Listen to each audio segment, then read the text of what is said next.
25-20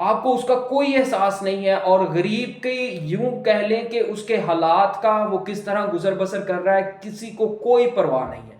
صرف پرواہ ہے تو اپنے بینک بیلنسز بڑھانے کی، اپنے جائیدادیں بڑھانے کی۔ اور یہ لوگ جو قومی اسمبلی میں عوام کے ووٹوں سے سلیکٹ ہو کے جاتے ہیں، یہ کوئی عام انسان نہیں ہوتے، یا یہ کوئی مڈل کلاس یا میڈیوکر فیملی سے ان کا تعلق نہیں ہوتا، بلکہ یہ اعلیٰ خاندانوں کے چشم چراغ ہوتے ہیں، جن کے پیچھے کئی سو ایکڑ زمینیں ہوتی ہیں، یا جن کے کاروبار ہوتے ہیں، جن کی فیکٹریاں ہوتی ہیں۔ ان کے لیے جو ہے وہ بجٹ 600 گنا بڑھایا جاتا ہے، لیکن غریب کے لیے بجٹ جو ہے وہ صرف اور صرف 35 سے 37 ہزار روپیہ کر دیا جاتا ہے۔ یہ ہے اصل چیز۔ اب آ جاتے ہیں سپریم کورٹ کے اندر جو ہے وہ پی ٹی آئی کے خلاف کیا بات چیت ہو رہی ہے، یا کیا سازش پک رہی ہے۔ اسناد ملک ہیں، انہوں نے اس بات کا انکشاف کیا ہے کہ جسٹس یحییٰ نے پورے ملک کی عدالتوں میں 60 سے زائد ججز کو تعینات کیا ہے۔ یہ حسنات ملک کے الفاظ ہیں، اور انہوں نے کہا کہ یہ 60 ججز جو ہیں، یہ تمام ججز جو ہیں وہ اسٹیبلشمنٹ کے حمایت یافتہ ہیں۔ آگے چل کر آگے ظاہری سی بات ہے، یہ حکومت رہتی ہے یا نہیں رہتی، مسئلہ صرف اس حکومت تک کا نہیں ہے، آگے کوئی بھی حکومت چلے گی یا کوئی بھی شخص جو ہے وہ اقتدار میں آ جائے گا، تو کیا ان عدالتوں میں بیٹھے یہ 60 ججز جو ہیں وہ منصفانہ فیصلے کرنے کی صلاحیت رکھتے ہیں، جن کی اپنی تعیناتی جو ہے وہ کسی کی سفارش پر اور کسی کے کہنے پر ہوئی ہے، وہ کس طرح غیر جانبدار ہو سکیں گے؟ یقینی طور پر ان کے فیصلے جو ہیں وہ جانبدارانہ ہوں گے، اور ان کے فیصلوں کی کوئی کریڈیبلٹی جو ہے وہ سامنے نظر نہیں آتی ہے۔ تو یہ صرف اور صرف اس حکومت کے لیے نہیں، بلکہ اسٹیبلشمنٹ نے اپنے فیوچر کا پلان جو ہے وہ بھی مستحکم کر لیا ہے، کہ ان کو جب بھی کسی سے کوئی پرابلم ہوگی، عدالتوں سے اگر انہوں نے کوئی فیصلہ لینا ہوگا یا کوئی فیور لینی ہوگی، تو وہاں پر ان کے حمایت یافتہ ججز ہوں گے جو ان کو مکمل طور پر فیسیلیٹیٹ کریں گے۔ تو یہ سازش جو ہے وہ سپریم کورٹ کے اندر تیار ہو رہی ہے۔ صرف دوسرے ججز کی تو بات چھوڑتے ہیں، سپریم کورٹ کے اندر جو ہے وہ اکثریت ایسے ججز کی کر دی گئی ہے جو کہ جن کا بیانیہ یا جن کا نیریٹو جو ہے وہ اینٹی پی ٹی آئی ہے، تاکہ پی ٹی آئی کو کسی قسم کا کوئی ریلیف نہ مل سکے، اور پی ٹی آئی جو ہے وہ دوبارہ اٹھ کے کھڑی نہ ہو سکے۔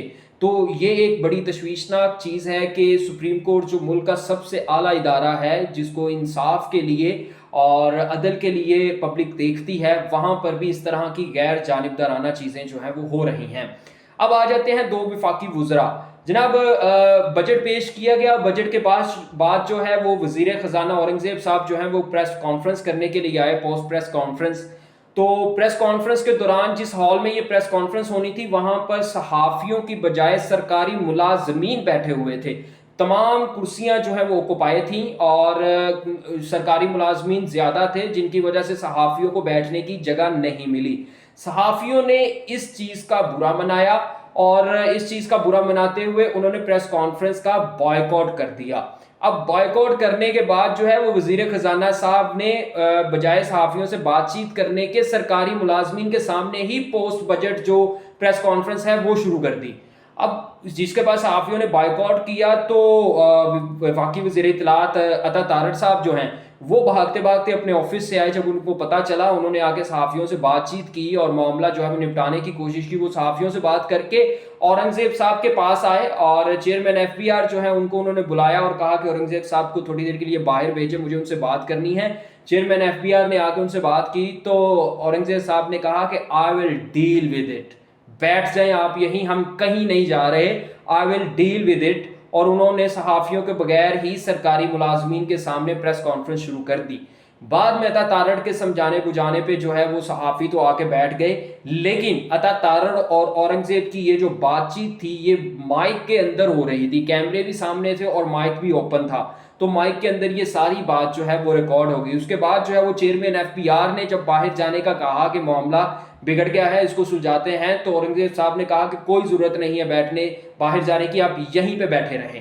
تو یہ رویہ تھا وزیر خزانہ اورنگزیب صاحب کا صحافیوں کو لے کے پوسٹ بجٹ پریس کانفرنس میں، اور یہیں پر دونوں جو وفاقی وزراء تھے ان کے درمیان جو ہے وہ گرما گرمی جو ہے وہ ہوئی تھی۔ جناب یہ تھی آج کی ویڈیو۔ آپ کو آج کی ویڈیو کس طرح کی لگی ہمیں کمنٹ سیکشن میں ضرور بتائیے گا۔ ویڈیو پسند آئی ہو تو چینل کو سبسکرائب کیجیے گا، لائک کیجیے گا، دوستوں کے ساتھ شیئر کیجیے گا۔ آپ سے ملاقات ہوگی اگلی ویڈیو میں، تب تک کے لیے اللہ حافظ۔